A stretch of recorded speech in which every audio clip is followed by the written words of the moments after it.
यसपटक अघिल्लो वर्षभन्दा पनि कसिलो मौद्रिक नीति आएको छ।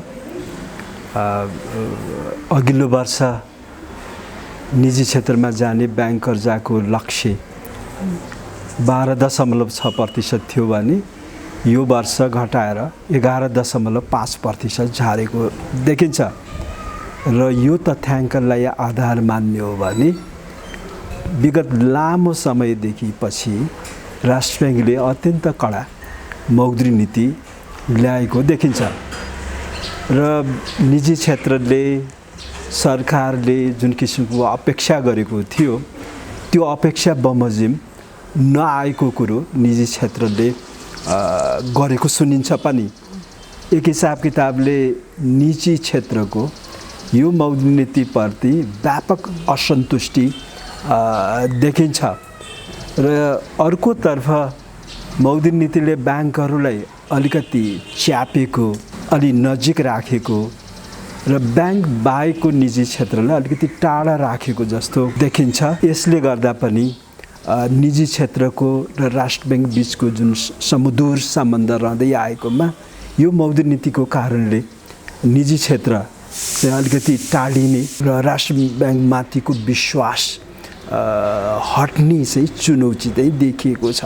यो मौद्रिक नीतिले चाहिँ केही यस्ता बुँदाहरूलाई चाहिँ समेटेको छ जसले गर्दा चाहिँ अलिकति सन्तुलित पनि बनाएर अघि बढ्न खोजेको हो कि भन्ने पनि भनाइ आइराखेको छ। जस्तो जसरी योभन्दा अगाडि चाहिँ ठुला ऋणदाताहरूको कसरी कर्जा लगाएका छन्, तिनीहरूमाथि कसरी कर्जा प्रवाह भइरहेछ त्यसको कुनै सोधीखोजी हुँदैन भने यो पटक चाहिँ अब मौद्रिक नीति मार्फत राष्ट्र ब्याङ्कले चाहिँ एउटा छुट्टै इकाइ नै खडा गरेर चाहिँ तिनीहरूको त्यो चेक जाँच गर्ने, कसरी कर्जा सदुपयोग भएको छ कि छैन भन्ने कुराहरू पनि चेक गर्ने भन्ने कुराहरू पनि छ। यी यस्ता बुँदाहरू खडा गरिएको छ। यसले चाहिँ केही हदसम्म सन्तुलित पनि बनाएर लानु खोजेको हो कि जस्तो पनि देखिन्छ। के भन्नुहुन्छ? यो एक हिसाब किताबले गलत परम्परा राष्ट्र ब्याङ्कले बसाल्दैछ। विगत 1-2 वर्षदेखि यता हामीले के सुनेका थियौँ भने राष्ट्र ब्याङ्कले अब 10वटा ठुला वाणिज्य ब्याङ्कहरूको अन्तर्राष्ट्रिय अडिट फर्मबाट विशेष किसिमको निरीक्षण, अनुगमन, सुपरिवेक्षण गर्दैछ भन्ने सुनिँदै आएको थियो। ब्याङ्कहरूलाई केन्द्रबिन्दुमा राखेर ठुला 10वटा वाणिज्य ब्याङ्कको विशेष अनुगमन गर्ने, क्वालिटी रिभ्यू गर्ने, एसेट क्वालिटी रिभ्यू गर्ने सुनिएको थियो। अब यस वर्षको मौद्रिक नीतिले त्यो चटक्कै बिर्सेर ठुला वाणिज्य ब्याङ्कहरूलाई होइन, म ठुला ऋणीको चाहिँ निरीक्षण गर्छु, सुपरिवेक्षण गर्छु भनेर प्रत्यक्ष रूपमा हात हाल्ने काम गरेको छ। यो बडा जोखिमपूर्ण काम हो। राष्ट्र ब्याङ्कले अरू देशको प्र्याक्टिस के छ भने केन्द्रीय ब्याङ्क र निजी क्षेत्र बीच सोझो प्रत्यक्ष सम्बन्ध हुँदैन। केन्द्रीय ब्याङ्कले ब्याङ्क तथा वित्तीय संस्था मार्फत निजी क्षेत्रमा पुग्ने हो। अब ब्याङ्कहरूलाई बाइपास गरेर, ब्याङ्कहरूको सहयोगमा होइन, ब्याङ्कहरूलाई बाइपास गरेर म ठुला ऋणीहरूलाई हेर्छु। वाणिज्य ब्याङ्कले हेर्नुपर्नेमा, वाणिज्य मार्फत राष्ट्र ब्याङ्कले काम गर्नुपर्नेमा वाणिज्य ब्याङ्कलाई तपाईँहरू साइड गर्नुहोस्, तपाईँहरूको काम म आफै गर्छु भन्ने यस प्रकारको जोखिम उठाउनु हुँदैन थियो जस्तो मलाई लाग्छ।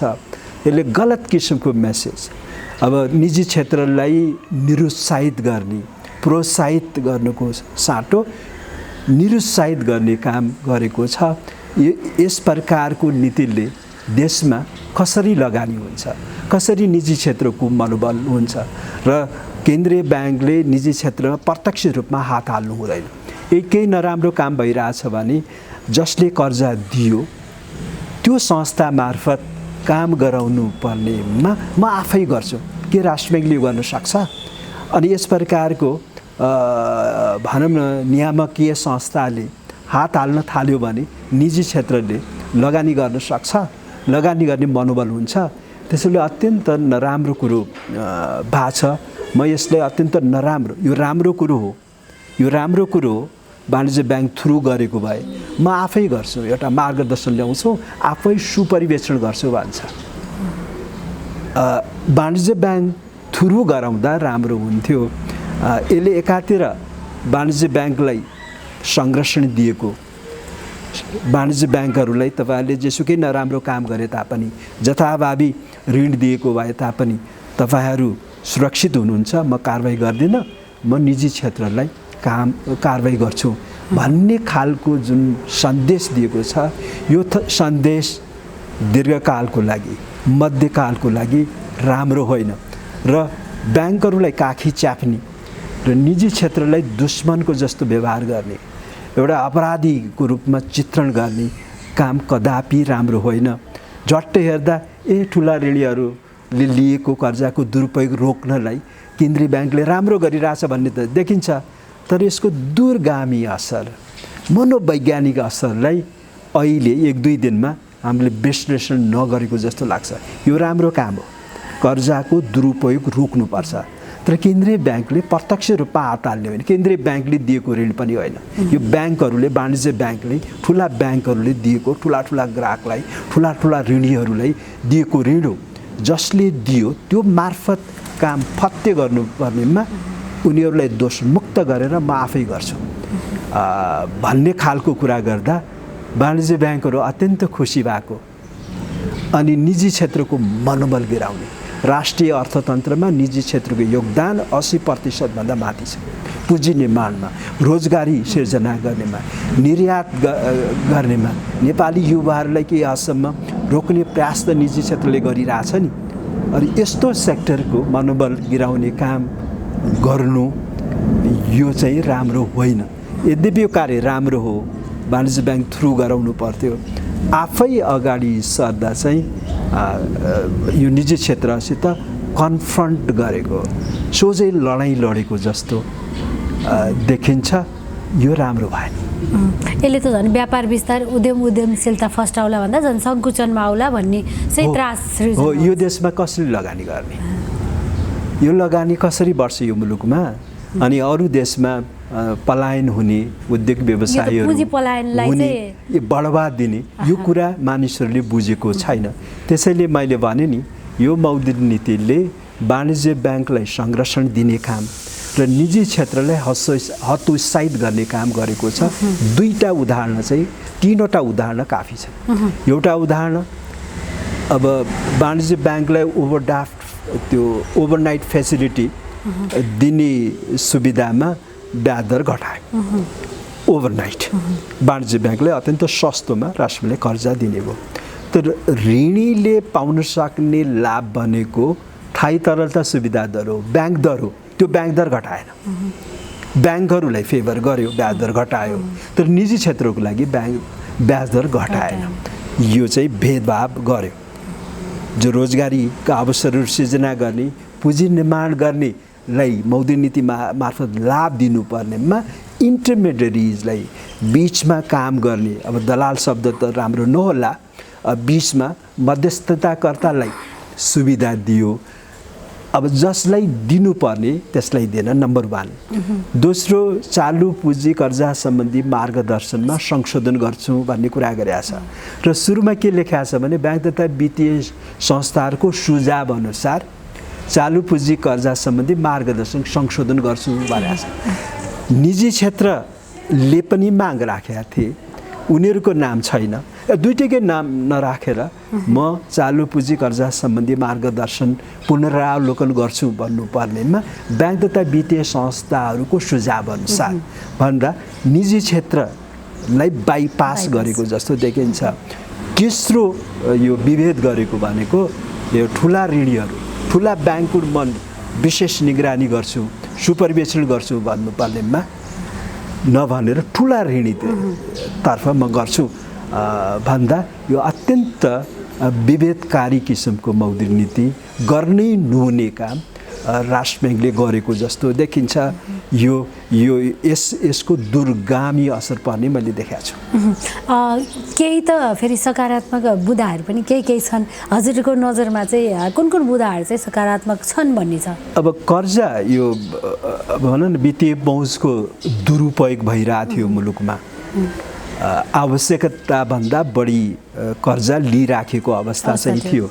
आम नागरिकले कर्जा नपाउने, तर जसको वित्तीय पहुँच छ ठुला ऋणीहरू तथाकथित उनीहरूलाई सजिलै ऋण दिने जुन आवश्यकताभन्दा बढी ऋण दिने व्यवस्था भइरहेको थियो त्यसलाई अब निजी क्षेत्रमा जाने यो ऋणको अलिकति क्याप लगाउँदा अलिकति व्यवस्थित गर्यो जस्तो अलिकति रोजगारी उत्पादनमा अलिकति यसले राम्रो त गर्दैन तर त्यो दुरुपयोग वित्तीय पहुँचको दुरुपयोगलाई समग्रतामा अलिकति रोक्न खोजेको देखिन्छ। यसलाई केही हदसम्म राम्रो मान्नुपर्छ। वित्तीय क्षेत्रमा यसले अनुशासन कायम गर्छ भन्ने मानेमा यसलाई राम्रो मान्न सकिन्छ र अब भनौँ न पुनर्कर्जाको दुरुपयोग भइरहेको थियो त्योलाई रोकेको अवस्था चाहिँ छ।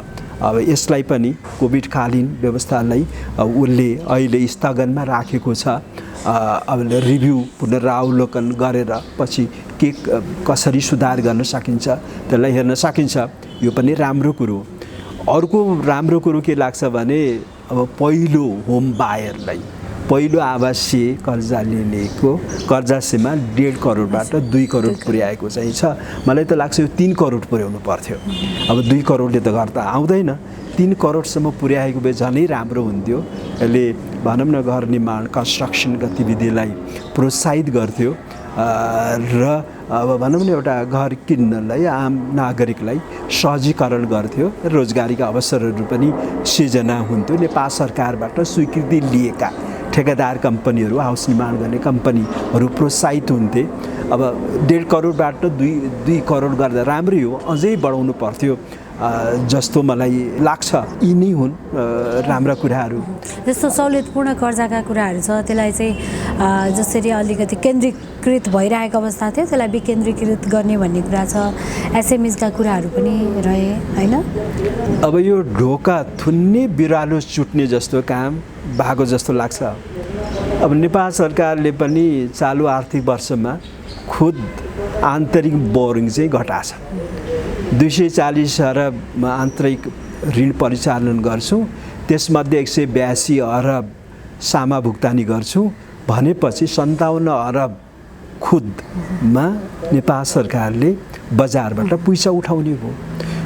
पोहोर 140 अरब उठाएको थियो खुदमा भने यो वर्ष साउनदेखि पछि 57 अरब मात्र उठाउँछु भनेको छ। भनेपछि तरलता रेमिटेन्स बढिरहेछ। सरकारले धेरै कर्जा खुदमा नलिने भयो अनि निजी क्षेत्रमा जाने ब्याङ्क कर्जाको सीमा 11.5% कायम भएको छ। अब कता जाने यो पैसा कहाँ जाने? समग्र निजी क्षेत्रमा जाने कर्जालाई बाँधिएको छ। सरकारले पनि बढी पैसा नलिने भयो भने कोठा थुनेर बिरालो चुट्ने यसले राष्ट्र ब्याङ्कलाई नै खान सक्छ। मौद्रिक नीतिको चाहिँ युटिलिटी नै समाप्त हुन सक्छ जस्तो मलाई लाग्छ। जस्तो यो मौद्रिक नीतिमाथि चाहिँ यति अपेक्षा गर्ने वर्गहरू थिए जस्तो सेयर बजारका लगानीकर्ताहरू होइन, अनि सँगसँगै घर जग्गा कारोबारीहरू पनि एकदमै उत्साहित थिए, उत्सुक थिए मौद्रिक नीति मार्फत केही त्यस्तो व्यवस्था आउँछ जसले चाहिँ जुन यो अहिले सुस्ताएको घर जग्गा कारोबार छ होइन ठप्प प्राय नै छ, यो फल्ने फक्रिने चाहिँ एउटा अवसर हुनसक्छ भन्ने थियो। तर केही जस्तो पहिलोचोटि घरमा लगानी गर्नेको हकमा अलिकति सुविधा दिएको जस्तो गरे पनि समग्रमा कुरा गर्दा चाहिँ ती कुराहरूलाई फेरि बाँधेकै जस्तो देखियो। खासै नयाँ कुराहरू आएको छैन। यो विषयमा चाहिँ के भन्नुहुन्छ? ती व्यवसायीहरू चाहिँ निराश नै भए किनभने जुन उत्सुकता थियो खासै केही आएन हाम्रो लागि चाहिँ भन्ने भयो। जुन ल्यान्डहरूको लागि चाहिँ इन्भेस्ट गरेका थिए नि उनीहरूको हकमा चाहिँ के आउनु पर्थ्यो, किन आउन सकेन होला जस्तो लाग्छ कि ठिकै हो यो? अब दुईटा कुरा राष्ट्र ब्याङ्कले गर्न सक्थ्यो। एउटा लोन टु भ्यालु रेसियो भन्छौँ नि, कर्जा धितो अनुपात भन्छौँ नि, त्यो अनुपात केही चलाउन सक्थ्यो। अहिले काठमाडौँभित्रको लागि कर्जा धितो अनुपात 30% छ अनि काठमाडौँभन्दा बाहिर 40% कायम छ। अब 100 रुपियाँ बराबरको जग्गाको भ्यालु छ भने 30 रुपियाँ मात्रै पाउँछ काठमाडौँमा र काठमाडौँभन्दा बाहिर 40 रुपियाँ पाउने व्यवस्था छ। र यो 50% को वरिपरि राख्दा अलिकति सुहाउँदिलो र भविष्यमा गएर राष्ट्र ब्याङ्कलाई पनि यो तलमाथि गर्न सहज हुन्थ्यो भोलि अझै टाइट गर्नुपर्ने अवस्था आयो भने 30 भन्दा तल कति झार्ने? अलिकति स्थिति अलिकति सहज भएको बेला यसलाई चलाउनु पर्ने हुन्छ, एउटा उपयुक्त स्तरमा राख्नुपर्ने हुन्छ। त्यो उपयुक्त स्तरमा राखेको भए राम्रो हुन्थ्यो घर जग्गाको सम्बन्धमा। दोस्रो उपाय भनेको कर्जाको सीमा, जस्तै फर्स्ट होम बायरको हकमा 1.5 करोडबाट 2 करोड गरेको छ नि, त्यस प्रकारका अन्य घर जग्गा सम्बन्धीका कुराहरू, कसैले घरेडी नै किन्छु ब्याङ्कको लोन चाहियो भने र फर्स्ट बायरको हकमा घडेरी खरिदकर्ताहरूको लागि पनि केही व्यवस्था गर्नु पर्थ्यो। त्यसले घर निर्माण र घरेडी र व्यक्तिले पनि त घर निर्माण गर्न सक्छ नि, विदेश जस्तो त छैन नि नेपालमा। एउटा कम्पनीले घर निर्माण गर्छ आवासीय घरहरू, त्यसमा हामी धेरै अभ्यस्त भइसकेका छैनौँ। नेपालमा त व्यक्तिले घर निर्माण गरिरहेछ। त्यसैले यो यस किसिमको पहल कदमी घडेरीमा पनि भनौँ न पहिलो होम बाई एकपटक खरिद गर्नेहरूको लागि अलिकति कर्जाको सीमा 3 करोड 4 करोड 5 करोडसम्म ब्याङ्कले दिन सक्ने भन्ने किसिमको प्रावधान, एउटा LTV ratio, loan to value ratio, कर्जा तितो अनुपात।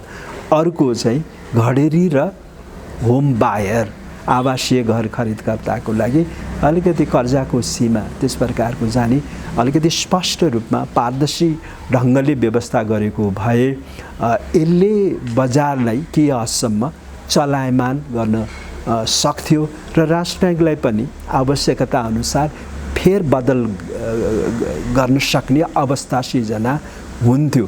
वर्षौंसम्म 30% मात्र राख्दा अब थप घटाउने गुन्जाइस त भएन नि। त्यसैले एउटा उपयुक्त स्तरमा राख्ने अवसरको रूपमा राष्ट्र ब्याङ्कले लिन सक्थ्यो। त्यो चुकेको जस्तो लाग्छ। अहिले अब भनौँ न कर्जा जोखिम भार शेयर कर्जाको हकमा, घडेरीको हकमा र हायर पर्चेस गाडीको हकमा पुनरावलोकन गर्छु भने छ। मौद्रिक नीतिको वार्षिक डकुमेन्टमा उल्लेख नहुने सर्कुलर मार्फत गर्दा अब यो भेस्टेड इन्ट्रेस्टले काम गर्न अवसर पाउँछ। यो भनौँ न समूहगत लाभ हुन्छ नि, स्वार्थ समूहको।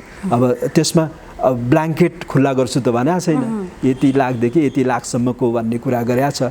त्यसमा चलखेलको सम्भावना हुन्छ र यसले के पनि देखाउँछ भने राष्ट्र ब्याङ्कले जुन तयारी गर्नुपर्थ्यो वार्षिक मौद्रिक नीतिको लागि हेलचेक्राइ गर्यो, तयारी गरेन। हुनसक्छ अब गभर्नर विदेशमा जानुभयो, तर उहाँले 1-2 दिन अरू लगेर भए पनि यो वार्षिक मौद्रिक नीतिमै स्पष्ट ढङ्गले यी व्यवस्था गर्नुपर्थ्यो। म सर्कुलर मार्फत गर्छु भनेको चलखेललाई रुम दिनु हो। र अर्को मलाई के लाग्छ भने राष्ट्र ब्याङ्कको बोर्डमा अहिले एकता नभएको सन्देश, अलिकति त्यहाँ कन्फ्लिक्ट भएको सन्देश पनि गएको चाहिँ छ। त्यसैले गभर्नरले आफ्नो बोर्डलाई अलिकति अनुशासित राख्न नसकेको, मैत्रीताको वातावरण बनाउन नसकेको पहिलो पटक नेपाल राष्ट्र ब्याङ्कको इतिहासमा नेपाल राष्ट्र ब्याङ्कको बोर्डमा मैत्रीता नभएको जस्तो देखिन्छ। यो चाहिँ राम्रो होइन।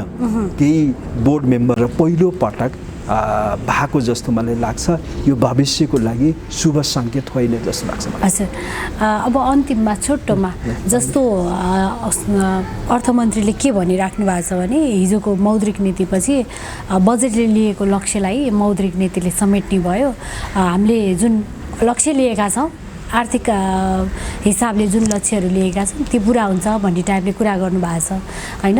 अब अहिले जस्तो 6.5 चाहिँ